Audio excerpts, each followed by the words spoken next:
and welcome to another game of Age of Empires for another casted game. Last time, we saw Cypher Doodlebug, also known as Puppypaw, play as their Ubits.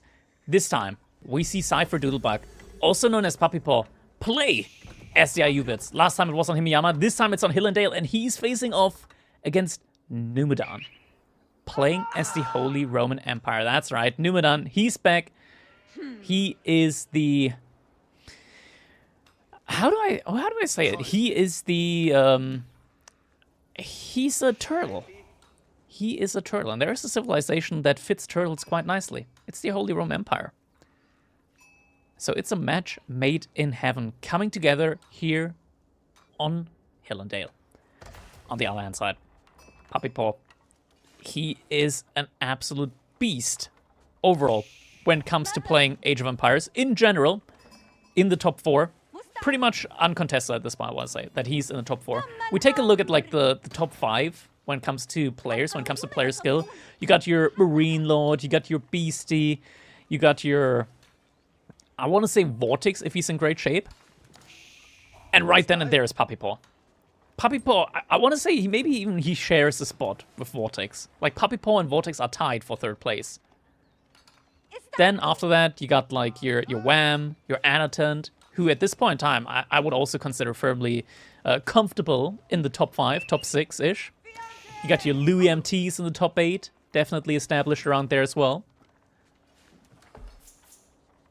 Overall, just some really, really high-level players. Numedan, he is, I want to say, like, when he's in shape, definitely in, like, the good top 20. Definitely in the top 20. He's very good. He's very good. I don't like his playstyle. I'll be open about that. I have playstyles I like. I have playstyles I dislike. And Numedan has got one that I don't really like. He's gotten under my skin a couple of times before. There are clips on my channel. I know, twitch.tv/CrackedyHere. Little self-advert there at this point in time. Where players like Numedan may have potentially gotten a little bit under my skin in the past. That's fine. That happens. We're only human after all. Age is up now here with the Archon Chapel. This Archon Chapel reminds me of my childhood when my dad used to beat me up with Jumper Cat. I'm just kidding. I'm just kidding. That didn't happen. Doesn't quite get the golden. He's gonna have to make sure he lures in the deer there. He's gonna at least like boost up the mill, so the berries are gonna be gathered up a little bit quicker. I kind of can't help but feel like he maybe could have placed it like over here, but then it's a forward Arcanite. I guess this is just about like probably the best that he could have done with it. There aren't like that great spots here in this map generation for him. Puppypaw behind this, once again, aging up with the reinforcement wing. Already has 5 villagers in gold, so looks like it's just going to be another fast castle age from him. And I think we might just see the industry wing come in again for him. So he's out on the ladder at the moment. He's experimenting. By the way, I forgot. I'm going to edit in post a little bit earlier, a little bit ahead of time. I didn't talk about the rankings of these players on ladder. The last couple of times we casted some games, I did mention the ranks that these players have on detail. I actually have to look up Numedan because I'm not sure what his ranked ladder status at the moment. He's on rank 26. 2026 ELO and spot number 26 on ladder. Cypher Doodlebug, that is one of Puppypaw's ult, is currently on rank 46, but Puppypaw himself, his main account, sitting on rank 4. Rank 4, so in the top 5, 2,300 ELOs. There is like a 300 ELO difference between these two players. Holy, like the high ELO, like the high level AoE4 ELO bracket, it's kind of screwed. It's kind of screwed up, I want to say. It's kind of weird. And it looks like we actually have a little bit of a Pro Scouts play here coming in from Numedan. Has that in his stable, has that in the middle. Pro Scouts is coming in, and now he's just happily making Scouts. And, okay, I mean, you're gonna need Pro Scouts because this is a little bit sad. It's also a little bit sad going for Pro Scouts, considering that you're on a map like Hillendale, where you already start with deer in a perfectly lurable position for yourself. But the deer for Puppypaw are actually pretty far forward. I could see a scenario where Numedan straight up just yoinks the deer here from Puppypaw. That could be fairly interesting if that happens. Horseman now coming in. Puppypaw just being a little bit annoying to Numedan here for the time being. Scouts now probably starting to do their job as a professional and scout a little bit. Get some of those deer in. There we go. Deer now being collected. We do get an additional horseman, additional spearman out. And then I guess, yeah, it's just going to be more scouts now. You want to go up to ideally 4 scouts for professional scouts. Because with 4 scouts, you're going to be able to pick up a deer camp in 2 trips. If you want to go from 2 trips to 1, you're going to need 3 additional scouts, which is probably not worth it. Definitely not worth it. Oh, and Puppypaw. He is starting to lure in these deer now underneath his TC, so... Pro Scouts, if these deer come in, Numedan probably isn't going to be able to get those. Horseman now also coming in. Maybe he can still make it happen if he just, like, clicks the horseman now onto the deer. That could still be a thing. Where's the desert raider? Oh, he's camping the deer over here. Ooh, that's nasty. He's actually gonna find some units there. And we are indeed seeing the industry ring once again for Puppypaw. So innovating once again with it. To be fair, Core would have definitely beaten Puppypaw in the last game that we watched when he went for that build. That was a really good timing for Core to beat Puppypaw there. Ooh. Numedan maybe committing a little bit too much here. Outpost now coming up as well. Is Puppypaw housed? Yeah, Puppypaw's housed, okay. So quickly gets the emergency house in with 10 villagers. Outpost also going up. Numedan doesn't quite have the capabilities here to stop that from coming in. Desert Raider has been annoying here. We see more scouts coming in for Numedan behind this. He's now also starting to take the deer away from Puppypaw over here. And lose a horseman there. Yeah, this isn't a dive that he can really take. H-up should be finishing up soon as well.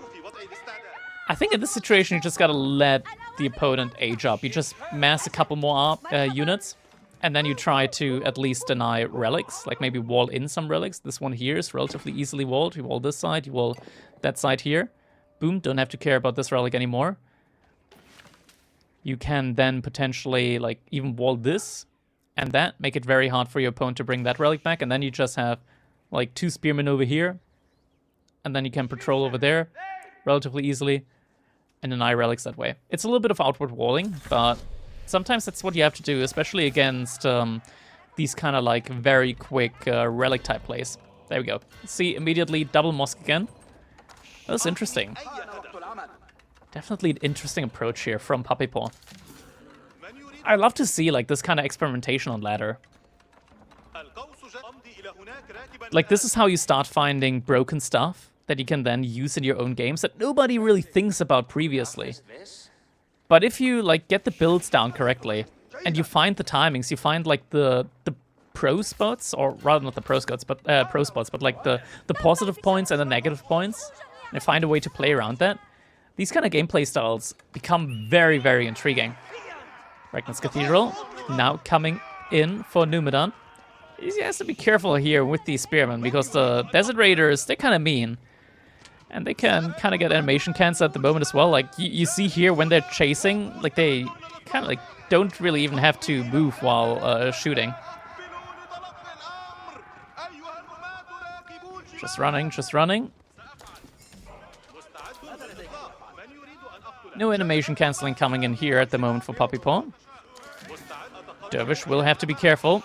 It's so annoying how fast these religious units are. You can't catch them with normal spearmen, and your horsemen don't do any bonus damage to them.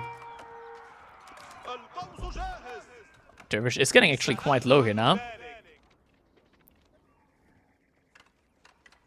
Behind this, more deer are getting picked off. We got 2 horsemen patrolling over here. Oh, Dervish walked over the sacred site. Should alarm these horsemen. Nope.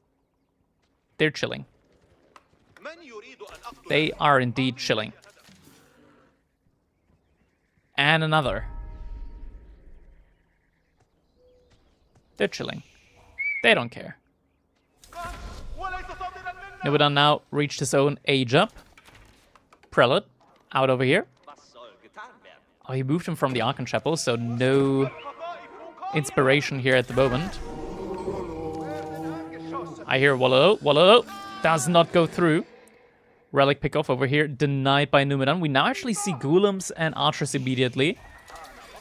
Also a stable. Already 2 Camel Lancers out at this point in time. But there are a good amount of Spearmen. 1 Camel Lancer does go down over here.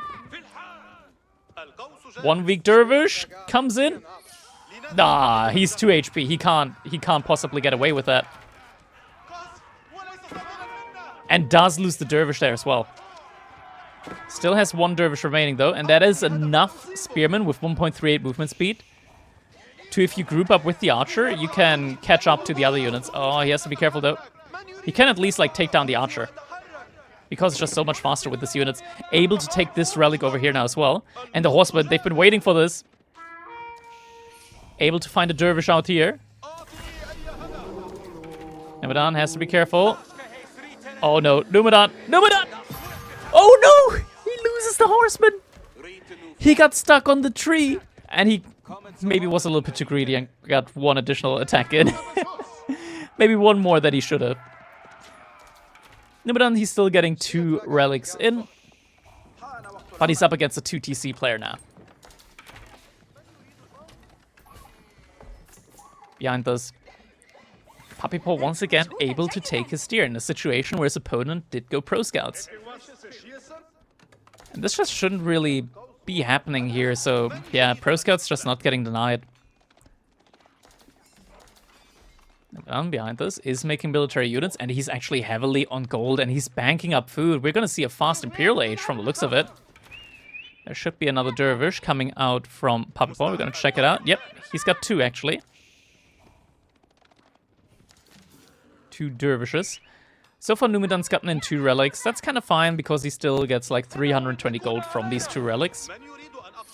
Ideally, though, you want to have 3, right?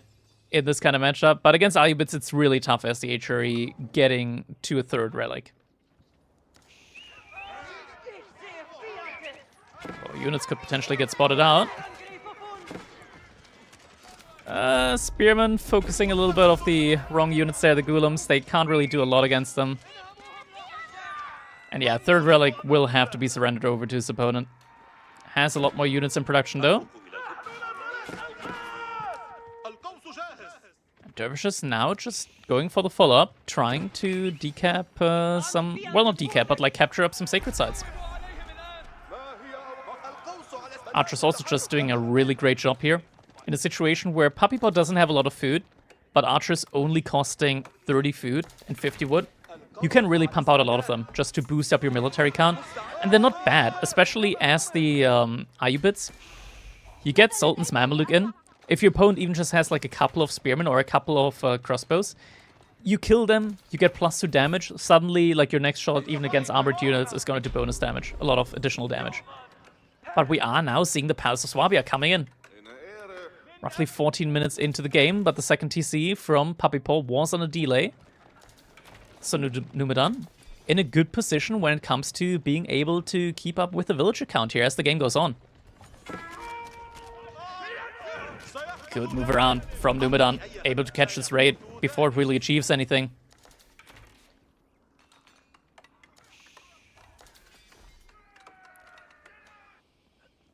Now Palace of Swabia is gonna compete, and that means that Numidan is gonna be able to like kind of like counterboom here in this situation. He also has a good amount of military going for himself at the moment. I'm a little bit curious as to where these units are being rallied over to. Yeah, that rally point there is a little bit unfortunate.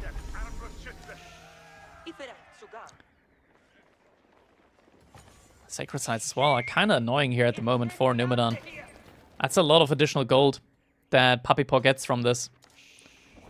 Looks like the scouts are going to try and move out, though, to try and decap that. We also have an outpost here with a Springleton placement. And Puppypaw, he might have to think about an age up of his own here fairly soon. But then again, Numidan, he doesn't have that much food right now. There's only one deer remaining from the looks of it. Puppypaw's moving out to the middle of the map now for food. There's still a lot of berries here. And these are all like large berry patches. That's a lot of berries every time. A little forward house as well. So usually you get like 6 berry bushes per berry spot. Here, you're getting 8. That's a lot of additional food right there. Ram's now also coming in, so Puppypaw definitely wants to push this in now, but there we go. Bombard emplacement has come in. And Puppypaw immediately realized, okay, never mind. Bombard emplacement, I cannot dive that. Oh my god. 1 shot, 3 units, emplacement already paid for itself. Emplacement here already paid for itself. Resource-wise. Puppypaw trying to get some, Numidan trying to get some vision in here. Trying to see what's up. Doesn't have spyglass in yet. That would also give him a lot of additional line of sight when it comes to scouting. Speaking of vision, scouts are still relatively active here. Numidan also trying to look if his opponent is trading potentially. Isn't the case at the moment. There's no trade coming in yet. Sacred Site over here has been decapped. Crossbow actually somewhat visible through the fog of war. We see some stone walls now coming in on the sides. So Numidan securing his base now as well behind this. Puppypaw, is he aging up behind this? Yeah, he is now aging up, and once again with the advisor's wing. Hasn't done the farm transition yet. Numidan is trying to get his farm transition going now. And Numidan just about able to now overtake Puppypaw when it comes to the village account. Slacking behind a bit in the army count, though. Seeing some men-at-arms now coming in as well for him. And if we're seeing, like, mass men-at-arms with heavy maces, that could be quite good when it comes to fights for Numidan. Puppypaw also moving out on the map for gold now. Lots of villagers on Stone as well. 18 of them. 18 for Numidan as well. What are these players doing? They really like their static defense, apparently. So probably just wants to get like a keep going on this sacred site here. Maybe a keep going on this sacred site. Also indirectly defending the gold. That would help his position a lot overall. We do have a single man Ganal at the moment for Numidan. More production buildings now coming in. A couple of farms have been added. Puppypaw doesn't have as many farms, but he's still on berries, which is a very strong food source for him. Which we can tell by like him just being way ahead when it comes to the food income.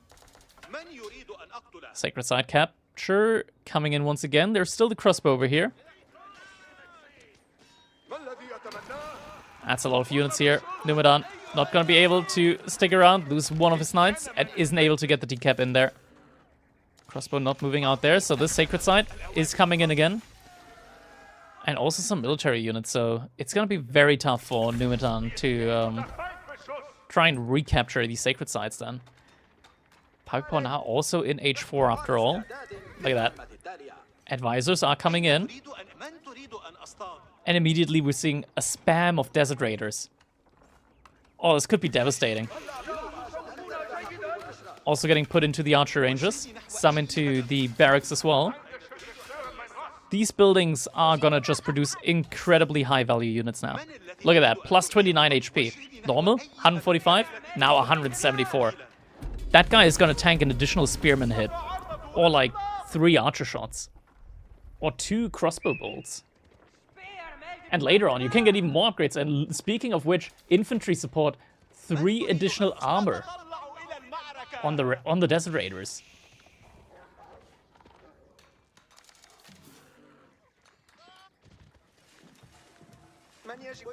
It's gonna be a tough army to beat. I'm just gonna say it, like mass Desert Raiders with all the upgrades, because this is a very unique thing here. You can stack a lot of upgrades on Desert Raiders. So for one, you get infantry support. That's an additional 3 armor on the Desert Raiders. On top of that, Desert Raiders benefit from the advisors here, from the Adabeks, so they get an additional plus 29 HP. On top of that, do we have a monastery in?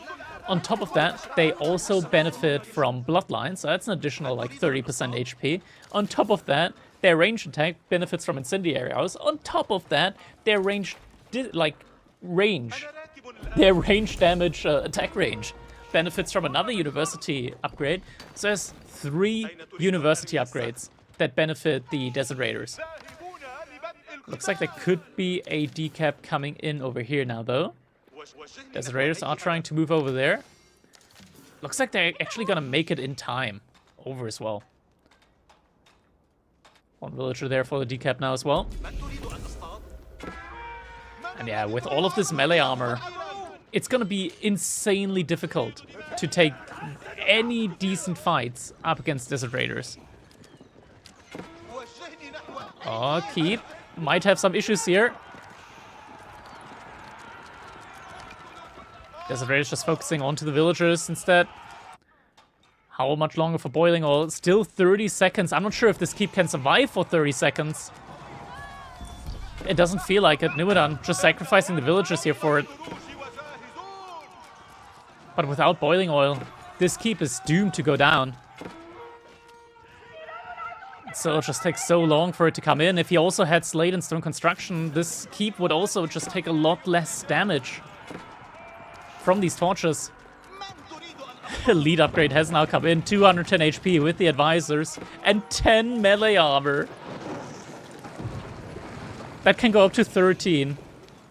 Boiling oil has now come in. Gets like 1 damage instance out, but that's gonna be it. Oh, I hate this when this happens. A lot of villagers just building the same wall there. Wall is gonna go up though. And Numedan is still able to secure gold on the sides. And he still has a lot of villagers. Courtesy of the Palace of Swabia, of course. Puppypaw actually doesn't have that much food going for him right now when it comes to the income. Granted, Numedan's income isn't that strong right now as well, but he does have a lot on the bank saved up. We're up to almost 30 Desert Raiders now. All the upgrades are coming in. I say that, but yeah, there it is. The Madrasa University being rushed up by 17 villagers. And it's 25% bonus HP with biology. These units are tanks. They are legitimately just absolute tanks. What's that? That's the Ghulum upgrade. Yeah, elite Ghulum's also coming in. So Numedan, he's gonna have his job cut out for him when it comes to trying to fight against these units now. More walls coming in. They're getting rushed up there. Once again, like Numedan has a civilization that can make battering rams, even with cavalry. Even the cavalry is able to make battering rams. Outpost going up over here. Units getting called out. And you could just tell, like, these Desert Raiders, they don't take no for an answer. Villagers getting sent out, though. Might not have seen that there's a keep out. Are gonna pay a price for it. Sees the wall, decides not to engage. The army from Numedan doesn't look that strong at the moment. We see a ton of barracks right now, but tons of barracks also means that you probably don't have the tools that you need in order to deal with this many Desert Raiders. Because they can also just switch to range damage. There we go, Bloodlines is in. 263 HP. While having an insane amount of armor on everything. There aren't even all the blacksmith upgrades in. Blacksmith upgrades are pretty much completely missing for Numedan as well at this point in time. Farm transition also not quite done yet.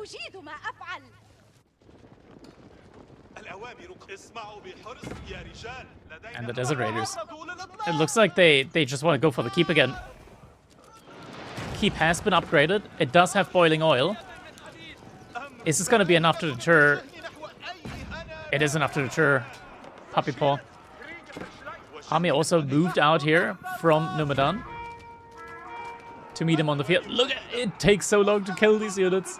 They're so tanky. Plus 88 HP. Numedan, he's going to have to take this fight, else he's going to have to forfeit a siege. First shot comes out. Does a good amount of damage. Mangonel almost taken down. Still got some good hits in. But the archers also just able to completely obliterate the spearmen.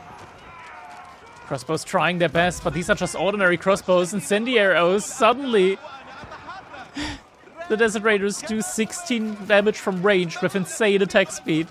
1.25 attack speed. They attack quicker than Abbasid archers while doing a lot more damage. Oh no. This field's over. Numenor, he's lost his army. His food income isn't good enough. He's trying to pull back underneath the outpost emplacements, but they just don't do enough. The outpost emplacements straight up don't do enough. The archers able to shred all of the spearmen. I mean, to be fair, at this point, even the Desert Raiders can just shred all of the spearmen. Couple on the front line, get converted to their melee form, while the rest can just happily attack from a distance. And once again, Puppypaw. He's doing it. The unconventional build. The unconventional opening with the RU bits. Showing the strength of the Civilization in the late game as well. But I'm trying to repair the mangonels, but it's just simply not enough. Doesn't have the upgrade on them as well. And yeah, the question really is, how does one counter mass Imperial Desert Raiders? The answer, I don't know. I don't know. And we're not even on Golden Age 5 yet, where camel units attack 20% faster. These Desert Raiders can get buffed up even more. They can still get stronger. So many upgrades that you can stack on a single unit. It is absolutely devastating. No melee unit can really deal with this thing anymore. 13 armor. Not a single blacksmith melee armor upgrade even researched yet. They can go up to 13. Numenor, not a single bit of food income at this point of time. This has to be GG. Yet he does not tap out. Instead, he's making mass farms on the backside of his base. He's sending villagers over there, though. It's kind of like just leaving the snail trail of Puppypaw to follow. And be like, oh yeah, your units are over there. Which they are. He's trying to get the food in. Making spearmen in the meantime, but this is by no means an all-in from Puppypaw. Nevadan is a fighter, that's for sure, but I mean, we see the writing on the wall here, surely. TC has been put up in order to try and get emergency repair as well, should he need it. Stone walls have been put up by Puppypaw on the side, so his base is not easy to raid behind this. And Puppypaw is just burning down the farms. Streaming in more and more units across. These golems are also buffed up with the advisors, plus 45 HP. Incredibly tanky unit now at this point in time. Also has elite army tactics going for them. As spearmen, they just can't really compete against this. A lot of their damage is also just getting negated. They do plus 34 damage. 14 is their base damage. 14 is their base damage. And 13 with the blacksmith upgrades. Just gonna get it. I did Puppypaw. He said, enough. Enough of this. I'm gonna put an end to it. Numenor, he reads the writing on the wall. GG gets called. Puppypaw does it again with the unorthodox RU bit opening with the industry fast castle age. Fellas, let's take a quick look here at the villager card. Numenor, the climb back was real. Resources gathered. Puppypaw, he's just so far ahead in resources against an archery player who's getting 40% faster economy gather rate. And it just, you wouldn't know that archery was played this game just from looking at the resource gathered stat. How does he have this much economy in comparison? It's absolutely wild. Oh, man. Oh, man. Yeah, that's just... The life support got unplugged at this point in time. The last fight here, Numenor just couldn't win it. Fellas, I hope you guys enjoyed this game. If you did, maybe feel free to leave a like on the video. It really does help me out here on YouTube a lot. Maybe even consider subscribing so you get notified whenever we do upload here on YouTube. Also check me out on Twitch, twitch.tv/CrackedyHere, in case you're interested for watching me live over there. I hope you guys enjoyed the video. I hope I'll see you all in the next one. Have a good one.